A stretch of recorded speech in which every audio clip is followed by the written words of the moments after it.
Welcome to the Provincetown Public Library and the 5th Provincetown Book Festival. We're happy to have you here and welcome human beings back into our building. This morning we have a program called Women's Lives, More Than Meets the Eye, with Hanna Halperin and Lynne Hugo. Lynne Hugo is a National Endowment for the Arts Fellowship recipient who has also received repeat grants from the Ohio Arts Council and the Kentucky Foundation for Women. She's published 9 novels and a memoir. Her 2 most recent books, which will be for sale after the program, are The Testament of Harold's Wife and the Book of CarolSue. She was born and educated in New England, and she and her husband currently live in Ohio with Scout, the yellow lab, who is a terror of squirrels and excels at eating and barking. It's my favorite line of her bio. Hanna Halperin is the author of the novel Something Wild. She is a graduate of the MFA program at the University of Wisconsin-Madison. Her stories have been published in the Kenyon Review, N+1, New Ohio Review, Joyland, and others.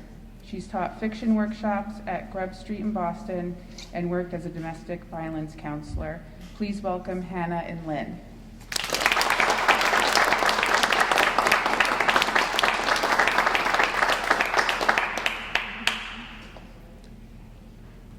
Good morning, everybody. We've been told to speak into the mics and we can pick them up. If I knew how to do that, I would absolutely do it right away.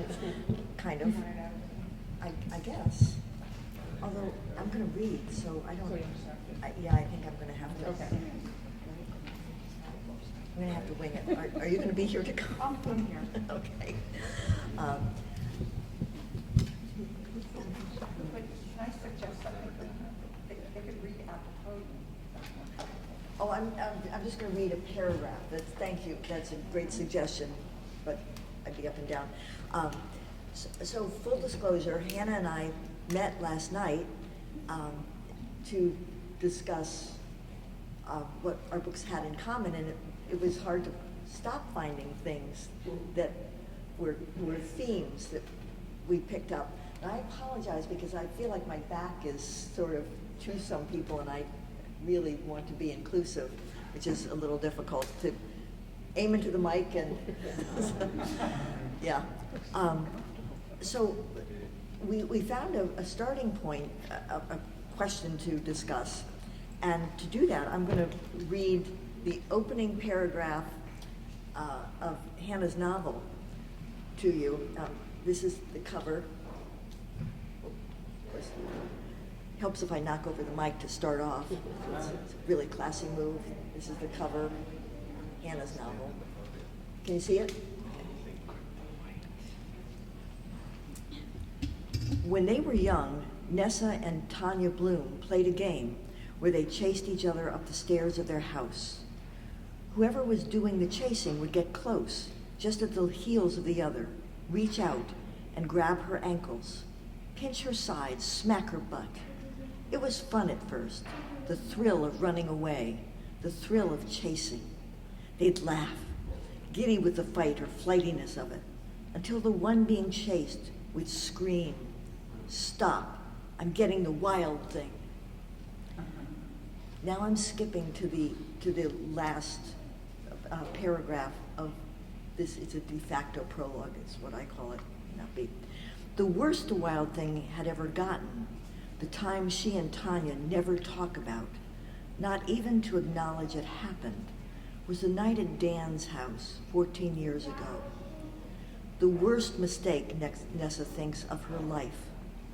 But in her darkest moments, the whole thing feels like an inevitability, that somehow she was meant to end up on that decrepit porch with the sagging sofa, her little sister in tow.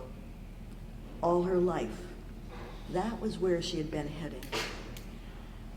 That when she and Tanya chased each other up the stairs of their house when they were young, they'd been preparing one another for that which was to come.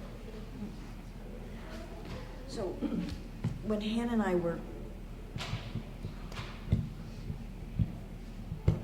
talking last night, one of the questions that we discussed was, does everyone have in themselves a wild thing.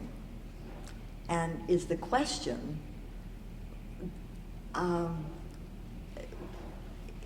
whether some people, many of us, most of us maybe, control it, and it doesn't break free, that it doesn't.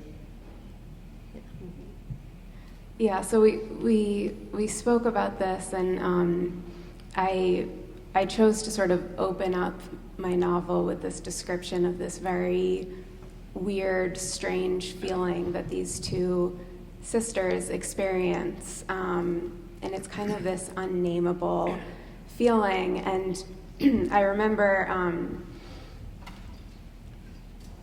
knowing that I wanted to write about this feeling, and I didn't know where I was going to write about it, how I was going to write about it, and to me it was it's a feeling that I experienced, you know, when I was younger, and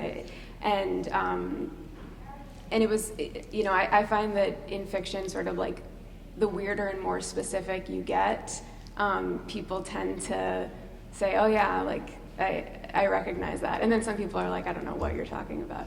But I was curious, sort of, when I put it out there, you know, does anyone else know what I'm talking about? And then the book is fiction, but this particular feeling was something that I didn't really understand it. So I thought, you know, if I explore it in a novel, what can I find out about it, like through these fictional characters? And that feeling sort of echoes throughout the book, and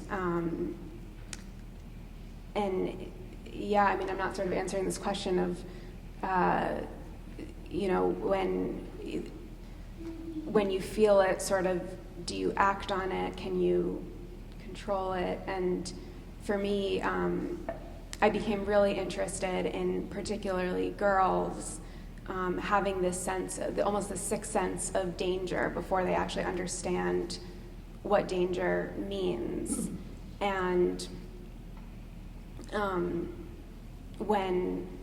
and sort of knowing how to step up and take care of one another when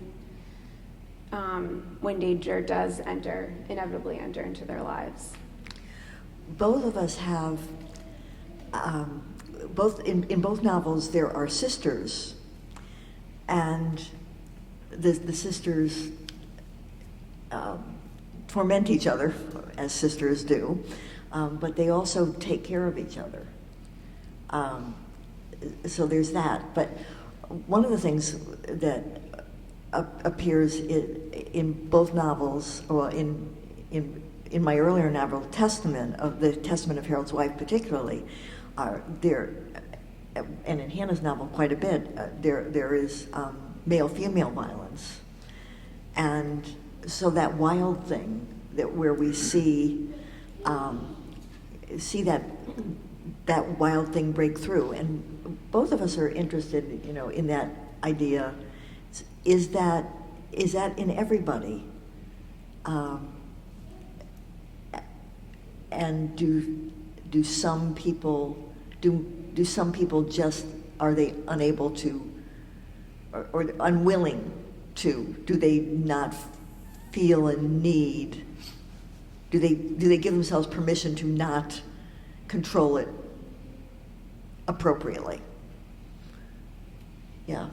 Yeah, I think a lot of times when people describe sort of violence, they talk about it and, you know, oh, it came over me, I lost control. You know, it was a fit of something, but actually, sort of violence is a choice. It's a choice that someone makes, and I think in both of our novels, we see characters making choices to be violent. In Hannah's novel, and I no spoilers, but there is one of the themes. Certainly not. It's not. I hesitate to say it's about domestic violence, but I mean it's certainly a theme, and the perpetrator really makes excuses for himself, I think. Yeah. Just to give, I don't know sort of if any of you have read my novel, but just to give you, it might be helpful as we're talking, to give you just a very brief plot summary of what the novel is about, so you can follow along maybe a little bit more. It's about two adult sisters named Nessa and Tanya Bloom, who they go home one weekend to Arlington, Massachusetts, to the house they grew up in. Their mother's about to move, and that weekend they discover that their mother is in an abusive marriage with their stepfather. And both sisters have very different reactions to finding out about this abuse. And they're trying to get their mother to leave the relationship, and sort of over the course of this weekend, it stirs up for the sisters this traumatic incident that happened when they were young teenagers that they've never spoken about before. And the novel goes back and forth between the sisters' points of view, and it also goes into their mother's points of view. And Lynne's novel is also, or both her novels, I don't know if you want to say anything. Both novels, The Testament of Harold's Wife starts with Louisa, who is a widow and grieving the loss of her husband, and a drunk driver killed her teenage grandson and lied about what happened successfully and went unpunished by the law. And her husband tried to take matters into his own hand unsuccessfully, and Louisa takes up his cause. And the novel is about that. Well, her sister CarolSue, they have a very sisterly relationship, and I leavened that novel, I think, with a fair amount of humor in the sisters' relationship, because a novel about grief and revenge. I mean, I don't know. I guess revenge is the right word, really, but there's a lot of. It's exploring a lot of very serious issues, so I made the sisters' relationship humorous because they have a contentious but very bonded relationship. And then I picked up with the same characters. I just wasn't finished with that relationship, and it's a different theme, but the book of CarolSue has the same relationship. And CarolSue, it opens with Carol 2 years later with the sudden death of CarolSue's husband, and Louisa comes in and helps CarolSue in the same way. But the social issue is dealt with in the book of CarolSue is immigration. The social issue that was dealt with in The Testament of Harold's Wife was trophy hunting. So, is that it? Yeah, I think that is a good. And one of the things that we both deal with in our novels, although they're not political screeds or anything like that, domestic violence, and so we're both dealing with social issues, which is probably why we were matched. Although we're both very interested in writing literary fiction with crafted language, as opposed to writing political novels, politically charged novels. Yeah, exactly. I thought that I could read just a little bit of from Lynne's book, the book of CarolSue, and this is just it shows a little bit of the sister relationship, and one interesting thing is, you're writing about sisters later on in life, and I'm writing about sisters in the present day. They're late 20s, early 30s, and then it's a lot about their childhood and teenage years too. But there was so many similarities in kind of the dynamic of our sisters, but in very different stages of life. But this passage just kind of resonated with me when I read it.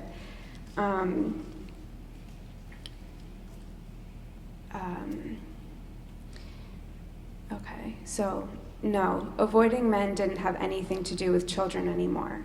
It was knowing that the person I'd trust to stand by me might break that promise whenever life decided to replace moisture evaporated from the ocean with my salty tears. Best to be alone and know it before a husband could abandon me to cry by myself. I had Louisa, and back then our mother was alive. Mothers and daughters and sisters, they were reliable. They might be annoying and give unsolicited opinions frequently, but they'd never leave. They couldn't. Blood was blood, and mine were kindred spirits to boot, especially Louisa. Yeah.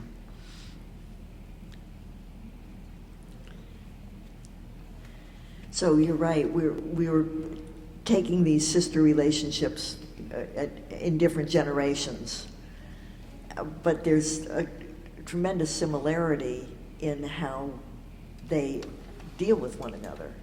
You know, it's contentious, but it's very bonded, and they absolutely show up for one another. And we noticed that and we're thinking that must be very. That's probably very universal in that sibling relationship. That they kind of they talk to one another differently than friends talk to one another. I was telling Hanna that I can get off a plane going to spend time with my sister, and I'll literally get off the plane and walk up, and she'll be there to meet me, and she'll look at me and she'll say, "Oh my God, take that off. You're taking it off. We're burning that. You're never wearing that again." You know, and I just say, "What's wrong with it? I just bought it." She said, "Oh my God, you bought that?"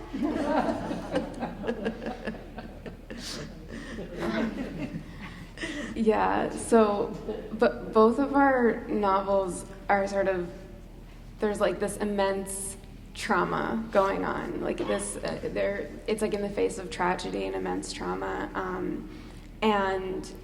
but the sisters are still talking about pretty mundane things, and they're still speaking to each other that way, and so we were talking about, like, you know, how do siblings, like particularly sisters, but you know, I'm curious sort of if brothers do this too, and you know, I have a little brother, and he's just as in on it as me and my sister are, but you know, I was thinking about my relationship with my own sister, and sort of or sort of the sisters that I wrote about in my novel, and like whether you're sort of going through an immense loss or a fight, or there's just like all this tension or whatever it is that's going on in your life, there's just these moments of levity, and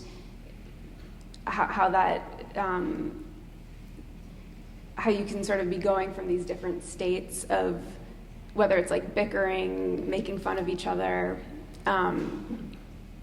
and then delving back into whatever horror you're going through, and how you can have that with someone like a sibling, and you know, maybe there's like particular friends or particular people in your life that you're able to have that with, but how it's like this very particular sibling relationship where you can sort of go in and out of those states so effortlessly, and sort of what a like I took so much joy in writing that kind of relationship between Nessa and Tanya, the two sisters in my book. And in some ways they can't stand each other. There's a huge amount of tension between them, and there's a lot of things that are unspoken, but they have this sister relationship, and that I recognized in your sisters in a huge way. Yes. Do any of you find the same thing with sisters? Is that resonating? Yes? For sure, yeah. Does that happen with brothers? Is it more a sister thing? I don't have a brother. I don't have brothers. I have 5 brothers, and they tend to punch each other. Really? Playfully, but not so much. Yeah. So it's more sisters, the way sisters communicate, do you think? Yeah. I don't know, I don't have, Donna. You said something that I found very interesting. I have an identical twin sister, so, you know, you have a mirror image, almost like you're looking at each other, like in the way that you look in the mirror and see the opposite side of yourself. Oh. It's kind of the complexity of what the relationship entails, and especially depending on how well you take care of yourself psychologically. Uh-huh. Right? You know, being able to deal with things. But I do find it interesting, you made a comment about whether they have that relationship with their friends in the way that they are able to say, oh, your dress is terrible, you've got to burn that right away. Yeah. They would never say that to their friends. Right. Because I see the relationships that my siblings have with their friends. It's totally different. And it's like, who gave you permission to say that? Just Yeah. because we're related. I mean, you know, so it's pretty astounding, Yeah, you know, to have that. So, yeah, you know, it's interesting, but there's a lot of layers and a lot of depth and a lot of buttons that you Yeah. have to go through. You know, they create that, you know. I think it has a lot to do with shared history, Yeah, like family dynamic. the whole family dynamic thing, and what kind of just, you know, the references that can be made, you know, like, I don't know, the shorthand, like something about, you know, mom, when mom did this, you know, it would be like 30 years ago that mom did that, but the sibling knows exactly what you're talking about, or something like, God, you sound exactly like Dad, you know, and it's not a compliment, you know, right? But those things that it wouldn't happen with a friend. I think that must be where that comes from, and those bonds are not replicable. So, and having gone to the same schools, you know, my sister, and she repeats this story to my utter humiliation. She loves to tell it in public. Like I was a disaster in Algebra 1, Algebra 2, trigonometry, you know, but, and so she's my younger sister, and so we had this Mrs. Johnson in Algebra 1, and then Algebra 1 again, and yeah. And so when my sister got Mrs. Johnson, who I hated, and the feeling was mutual, so Jan goes in and gets the same teacher, and she gets to Jan's name in the roll call first day, and she says, Jan Hugo, Lynne's sister. Now, my sister was really good in math. Like, so, yeah, I mean, she had a lot to overcome, really a lot. But, you know, I mean, that kind of thing, just the whole history thing, you know? Yeah, but your little brother probably really benefited from your English track record.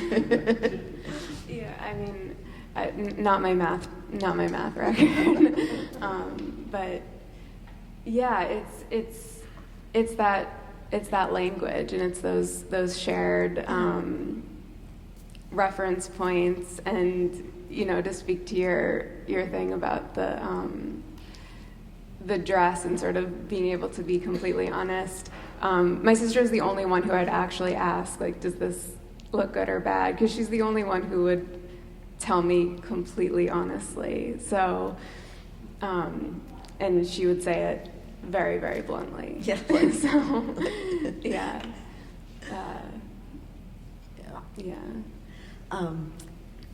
So the other thing that you know we were thinking about is the other problem in that we both really work to capture. We notice is that in sibling relationships there's also often an undercurrent of anger and resentment that is in the relationship. There are these hidden streams, like underground streams of old hurts that are not forgotten either. Yeah,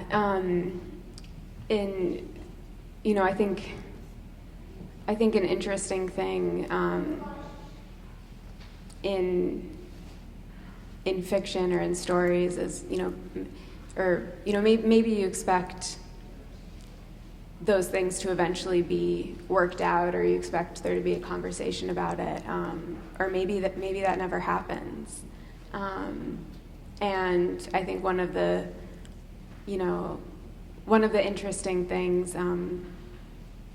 as I was writing my novel is, one of the tensions in my novel was there was this, traumatic incident, and it's referenced on that first page of something happened to these two sisters when they were 14 and 16, and they've never spoken about it before, and there's kind of this shame and blame surrounding it, and maybe there's anger built up, and one of the things I kind of had to work out as an author is, are they going to talk about it, and is there going to be, I know we're always kind of like looking for closure in a story, and in sometimes life there is no closure. So that was, you get to the end of a book and you're like, well, what's the end? What's so I don't know. I don't know how readers felt about it. But a lot of times, I don't know, a lot of times I think like time just passes, and different, I think each character in every book sort of comes away with a different feeling of what that trauma meant as years passed. But that's so human. Everybody has an interpretation of what happens between people. So awesome. Do you find that you like a novel to have a neat ending, or do you like some loose ends? Loose ends? I'm a Bambi. You're what? A Bambi. I want a happy You want a happy ending. Yes. It doesn't have to be happy, but it needs to end. Yeah, it needs you need to know everything that happened. Mostly. Yeah. Doesn't that in certain ways depend on whether or not you want a sequel? I guess that would be true. Yeah. Yeah. Yeah. Yeah. Yes? I like to have a resolution in conflict in order to learn from why we get ourselves into such pickles. Oh, so that's... with the two of you, you're expressing sibling intimacy at some point having a reaction of violence or of passion. Is that it? That your sibling intimacy, you're chasing each other, for instance. Yes, but that happened when they were children. Yes. Indeed, but nonetheless, it's the dramas that you are sparking off of each other at some point leads to a climactic kind of or intense moment. Right. Is that it? Yes. Yeah. And so, is that a universal element of relationships and of love? And if so, what's the difference between sibling love and how that pushes us to a point of conflict, of violence, and romantic or other relationships? What a good question. What do you think? Wasn't that good? Did you see how I... Oh, Hannah. That's a good question for Hannah, isn't it? It's a complicated question, and I'm trying to sort of wrap my mind around exactly what you asked. But I think one of the themes in my book, anyways, and when I'm writing, I'm not like writing, oh, this is a theme, or like in my mind, I also wasn't thinking this is a novel about domestic violence. It was just like there's violent relationships in this book, and it was only later that I was like, oh, this is in there. But I was very much focused on the characters and just the story of what was happening. But I was thinking like, okay, these are two girls that are very wanting and needing of love, and it's a lot about sort of like female desire, and it leads to something like really they're wanting sex, but it turns into something very violent, and they're sort of mistaking sex for violence, and I'm not sort of giving anything away here, but it sort of as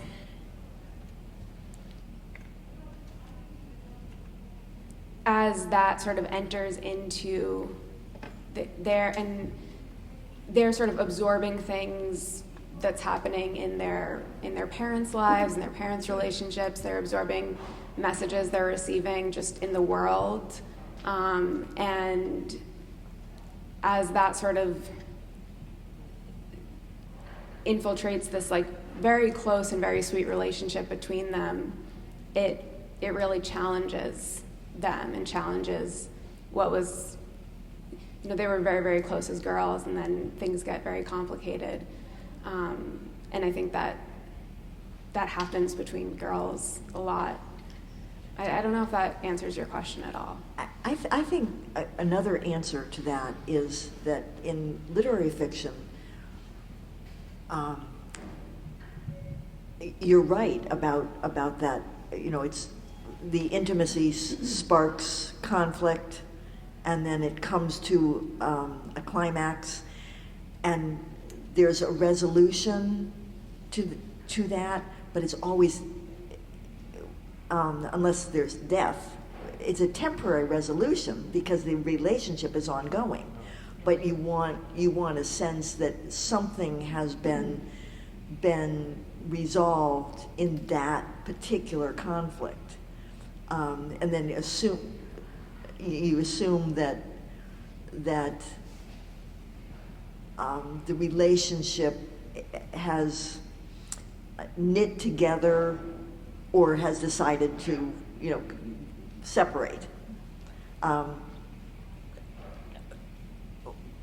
To further explain, like it might be a parent-child relationship, it might be lover relationship, might be husband-wife, might be sisters. In the human dimension, those relationships are often fraught, and there's conflict. And so, yeah, in any given novel, you're right. You're portraying those relationships at a time in their evolution, and I think you do need to show something meaningful happening, coming together for that point in time. Is that fair? Sure. Because it wouldn't be a permanent, like, okay, I mean, for me, right off into the sunset and, okay, it's all done forever. Yeah. Because, like, in the Testament of Harold's wife, Louisa is in tremendous conflict with her adult son. He gets involved with a cult, and his way of dealing with his guilt over the death by the drunk driver of his son, which is Louisa's grandson, because he had made the kid walk home in the dark after football practice, and that's when the kid was hit by a drunk driver. So he feels enormously guilty. He becomes involved with a scam religious cult and gets himself ordained on the internet, and this, but it's all a scam. But he doesn't know that. Louisa catches on very quickly, and he's trying to recruit Louisa into this, and she's, oh no, it's, so there's a lot of tension between the two of them, and ultimately, I mean, that's another big source of conflict.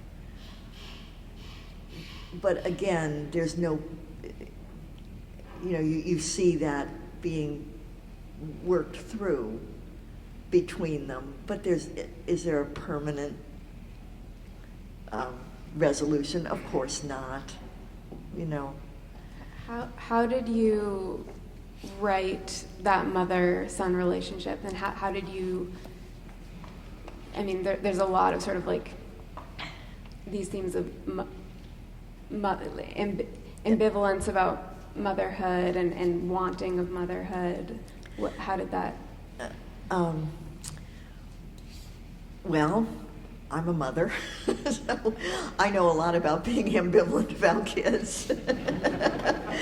I'm a personal expert on that. I mean, I adore them, but I honestly think that many parents who are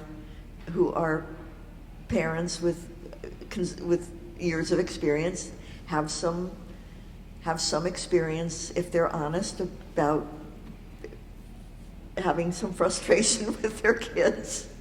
So, and I just try to tap into a range of human emotions when I write, as you do.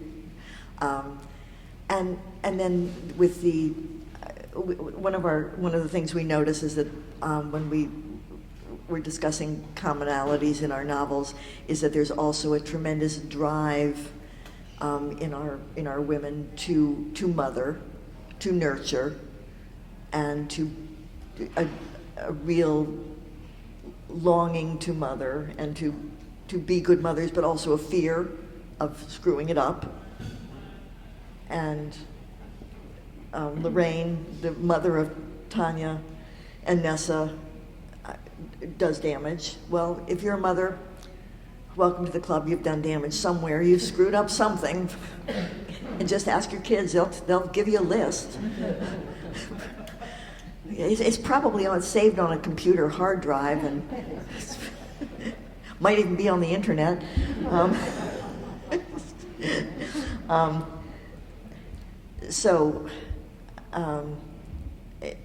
But Lorraine's hurt them. Yeah.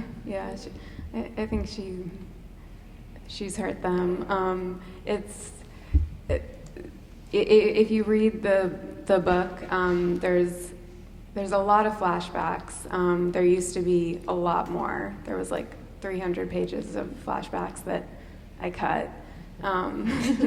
Thank you, dear editor. Yeah, after a lot of urging to do so. But I thought it was important to kind of show the girls' childhood and sort of how they came to be the women that they are today. And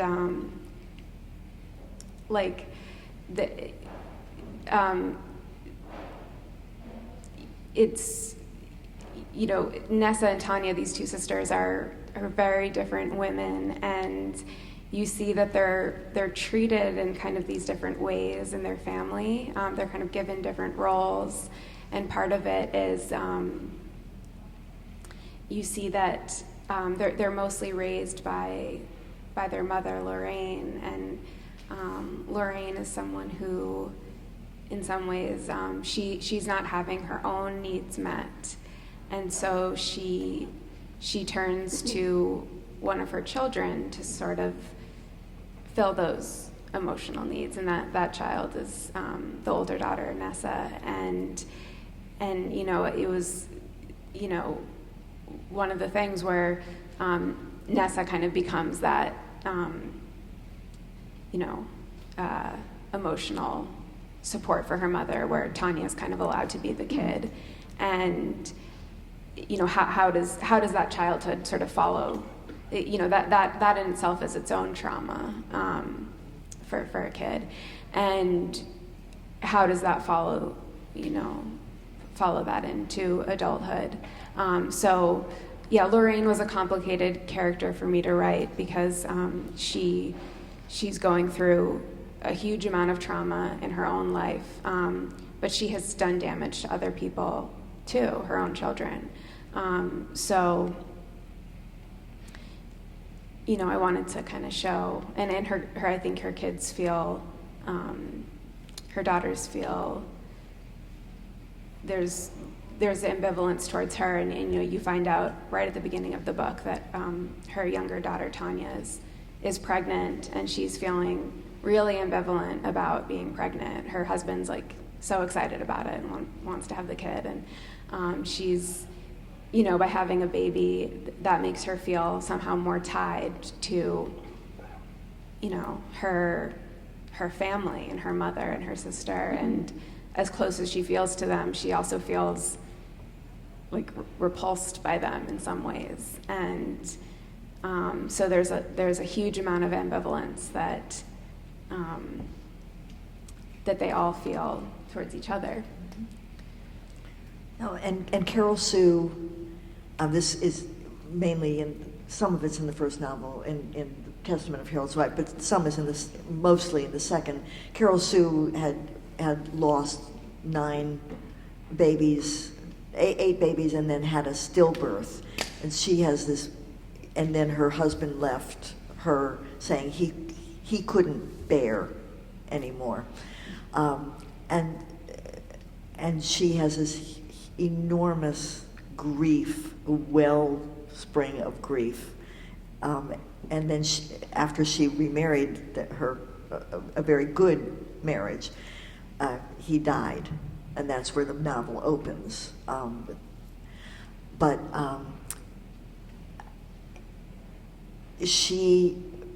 They become involved with an apparently abandoned child of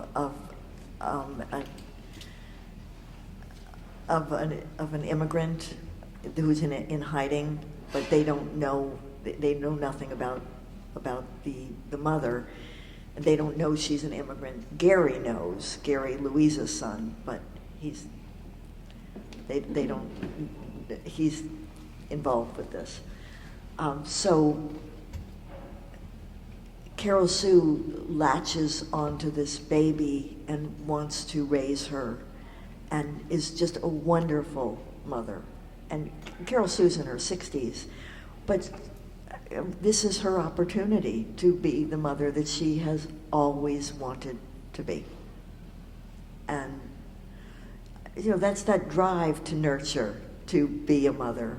And you can, it's just very clear that she would be a wonderful mother. So that's that thread running through the good mother. And there, I think we both look for, we're talking about, looking, there are such good men in the world, and there are good mothers in the world. And, you want to find them and have them in your work too, Yeah. It's interesting. So a few people have asked me, do you think Tanya is going to make a good mother? And it seems such an unfair question to ask, because even though I created her, I'm like, well, that's not for me to say, and it's and it's like so many everyone's gone through trauma, every woman, I'd imagine, and they go on to have babies and be wonderful mothers. So to sort of ask prematurely, do you think based on her history she's going to be a good mother? it's not for anyone to decide. So, yeah, but I think she'll be great. So one of the things that we thought about also is how much novels, literary novels, are about trauma, and trauma and the novel, and how do we show hope? And in a way, that's that question about a resolution, that there is some resolution, but how do we offer hope?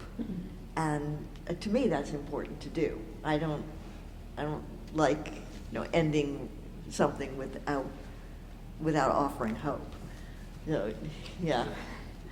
So how do you all feel about that? Is that something you look for?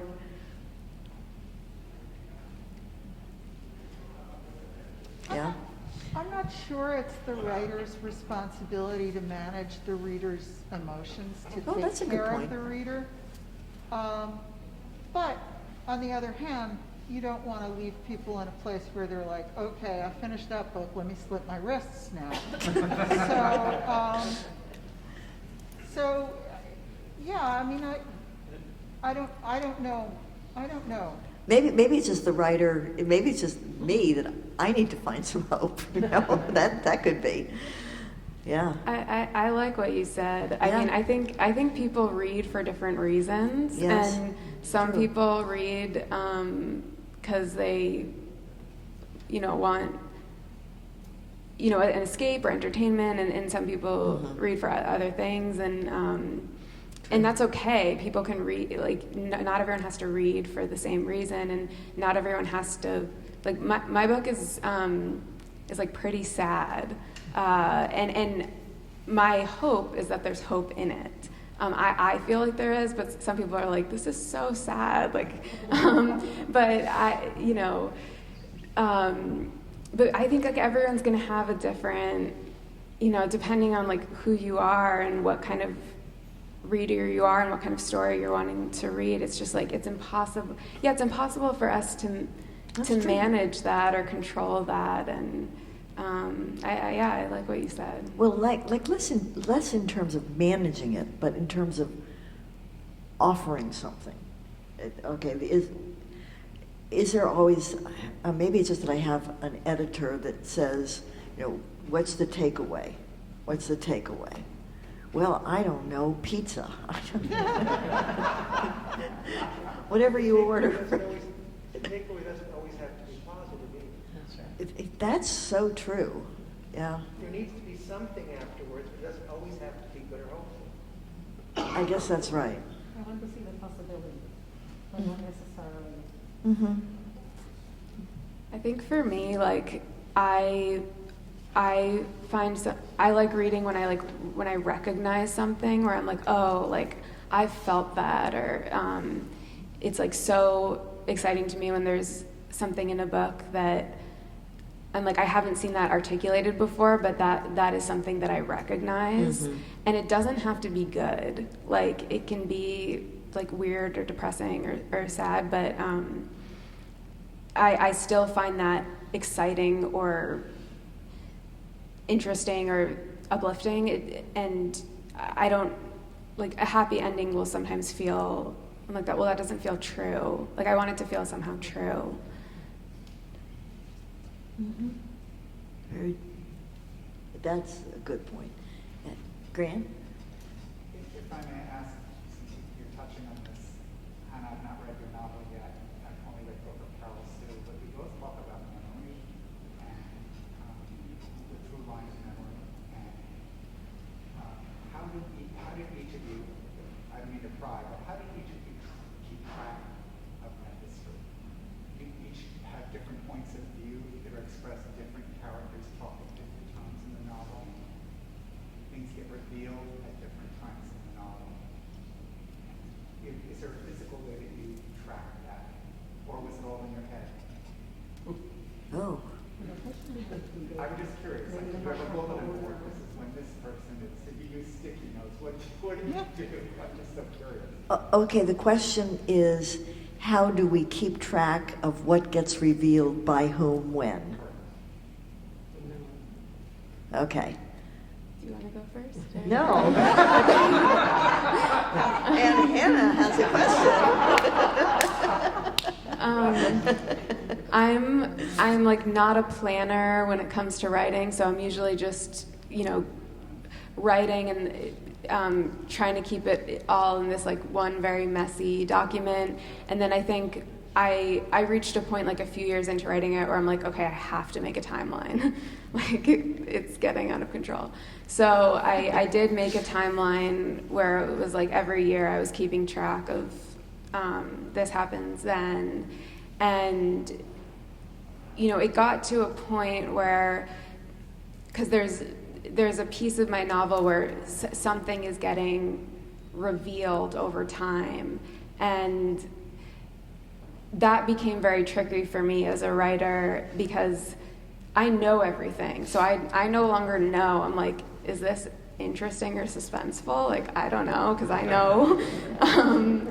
And so it got to a point where it's almost like, it feels like it's like looking at my own nose. Like it's like so close, like I can see it, but it's so close. And at a certain point, like all my readers had already like read my novel once or like a number of times. So it was like so helpful to have someone read it who had never read it before and been like, well, what did you think? Like, did you know? What did you think? And, but yeah, it was mostly all up here. And yeah, I don't know if that answers it. For me, generally, as long as I don't have major interruptions in time when I can't work, it's pretty much in my head. And then when I'm rereading my own work, sometimes it's like, oh crap, that's already in there, So, and it's just a matter of moving things. But it seems to stick in my head pretty well. That's the best answer I can give. So far, it's working. So far. Yeah, there's probably those of you who write know the phrases pantsers and plotters. The plotters have it all worked out on like outlining and know everything ahead, and the pantsers kind of sit down and the only thing I do is sometimes I use yellow paper and I kind of do a rough scene list and think, okay, here's the first, kind of like an arc, and the first third of the book, and here's where the climax will fall, and here's the falling action, and here's the, okay, denouement, but I never know the ending, or I think I do, and I'm always wrong. So, but that's the most, and then kind of, okay, what has to happen in this scene? What has to happen? I sometimes I do that, but then it just changes when as I'm writing it, it does change. So. Are you almost getting the book right to you instead of you? Yeah, in a way, I guess, because the characters affect each other, and they can be really annoying. Really annoying, yeah. Like siblings. Yeah, and kids. Yeah. Yes, they do.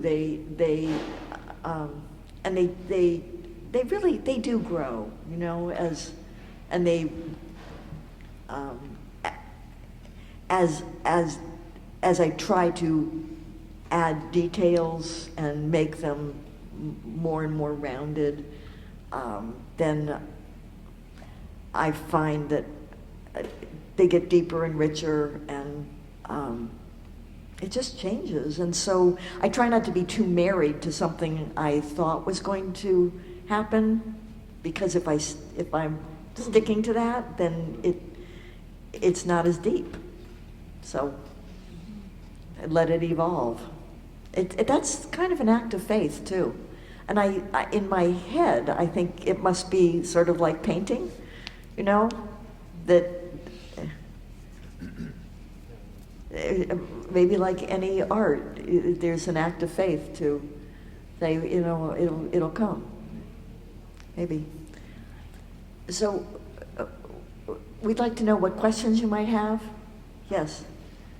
Well, I was wondering, with your work, when you're swimming between humor and the very serious stuff, what happens to you as a writer? Because you don't want the humor to eclipse the serious stuff. How do you go through that in your internal world? How are you balancing humor and the really important serious things you want to say? That's a really good and legitimate question, and it's one to which I have absolutely no idea what the answer is. I honestly think it's just kind of a feeling when something needs to be leavened. I mean, it's almost like, I mean, there are points at which it would be completely inappropriate to be anything other than completely serious and in the moment of, you know, this is significant, this is meaningful, you stay with it. And then as that moment, as that is rested with and felt, as it's, let it be fully felt and expressed, and then is when the language needs to be more elevated and more lyrical, and stay with it.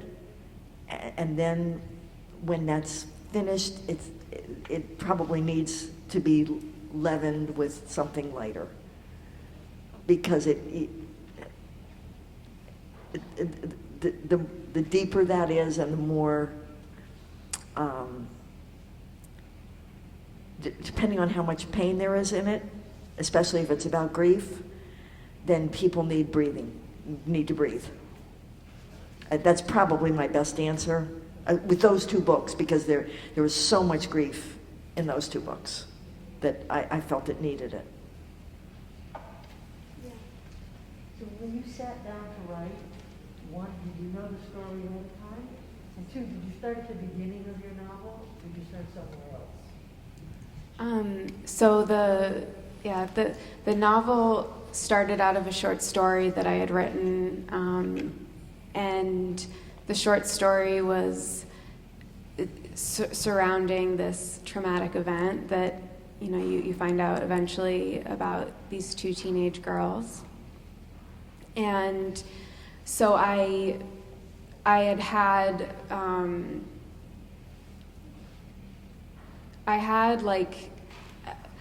knew who these two girls were as teenagers. In the story that I wrote, the girls were friends. And when I decided I wanted to turn it into a novel, I was like, what would happen if they were sisters?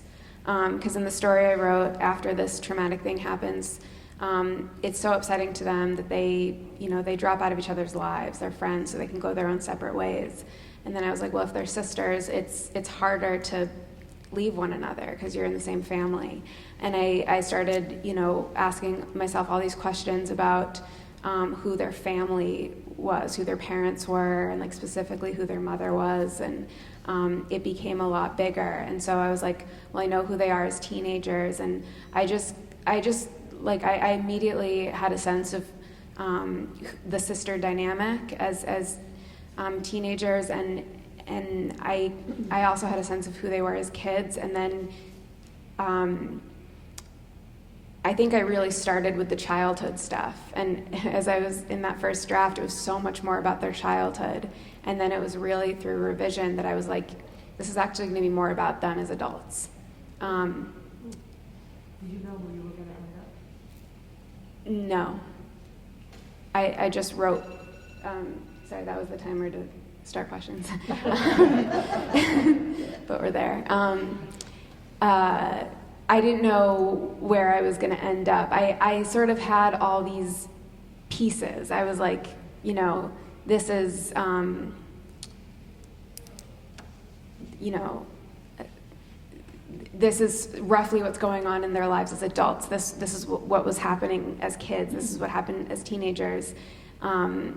And I was like, how does it all fit together? Like, why am I telling these stories at the same time?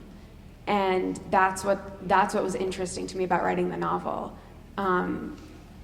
And it was like through writing it that I figured out why I was saying all these things, and like I had to kind of figure out whose story was it, and whose voice did I want to tell it in, and things like that. But I didn't know where it was going. Is this your first novel? Yes. This is really process-oriented. Hanna, Bio mentioned an MFA program. How did that contribute to your being self-motivated in your writing? And then the other is, in terms of past experience and all the reading that you've done through the years, where do you get your ideas? Are they coming from various readings or programs or internet news? Or is it all in the imagination? Yeah, that's a great question. Just to repeat it, how I did an MFA at Wisconsin in Madison, and how did that contribute to motivation? And then where do I get my ideas? I loved doing the MFA. I just wrote more there than I ever had before, and I kind of learned like good habits and patterns to get into. And I mean, I've been writing, I don't know if it's the same for you, I've been writing since I was like in second grade. It's just always what I wanted to do. And I think doing the MFA, I kind of was like learning more about like, okay, what do I love to write? And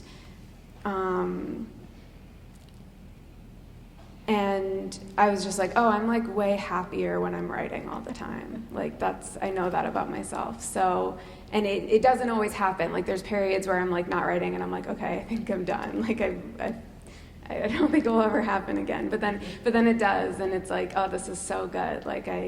And so I just kind of like once I've done it enough, I'm like, this is what I need to keep doing. The MFA was it was a really good boost in confidence too.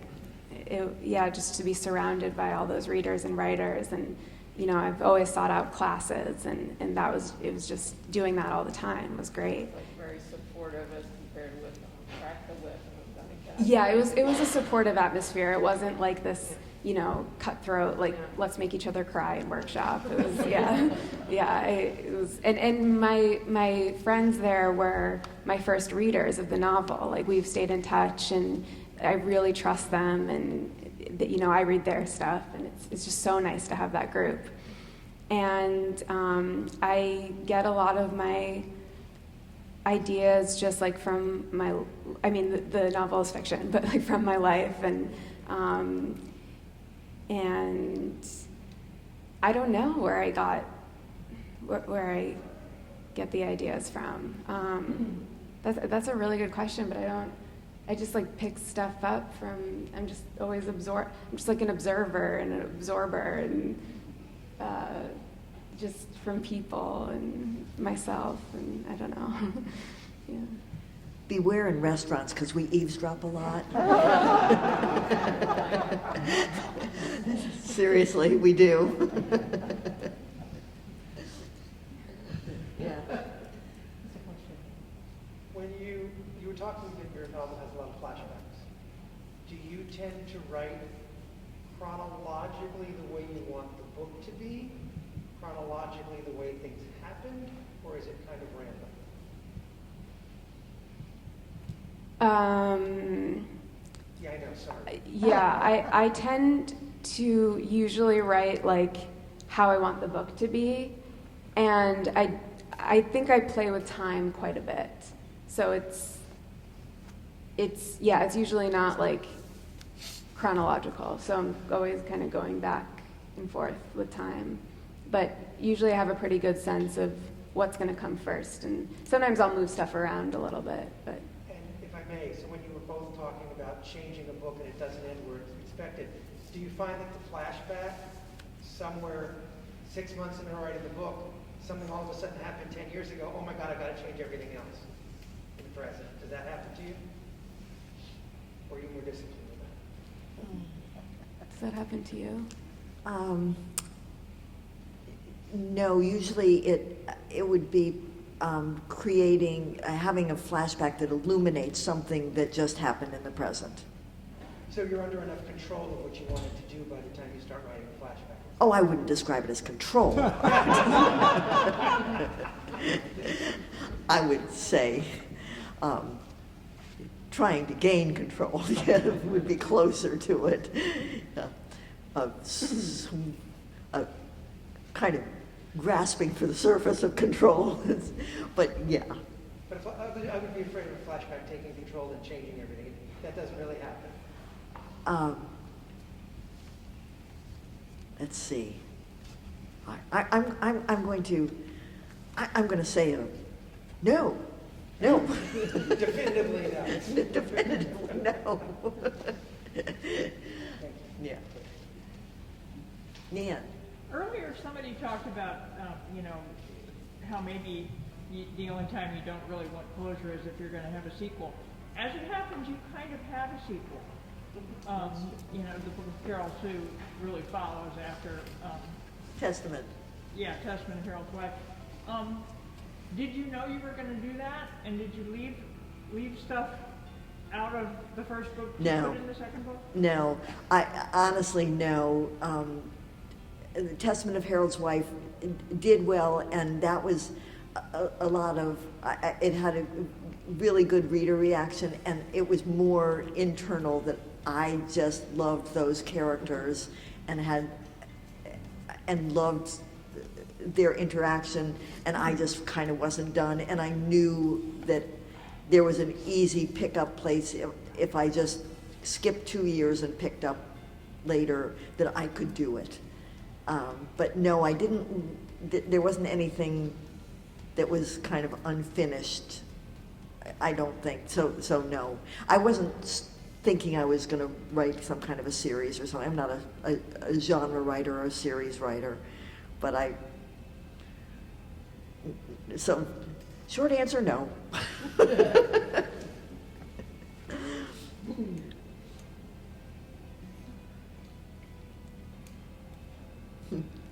Other questions? I was just curious, when you were starting off the talk today with wild things, were you thinking of the book where the wild things are at the Halperin? Were you? That didn't come into your... Yeah, that did cross my mind, that I was like, that's what I think of when I hear that phrase. But I hope that it wouldn't be too distracting. It could mean so many things, wild things. Yeah. Yeah.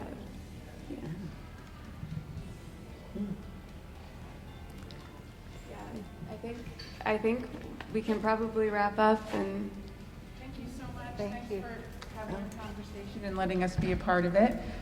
Like I said before, Jeff will be selling books in the Cape Cod room after the presentation. So thank you so much. Oh, thank you.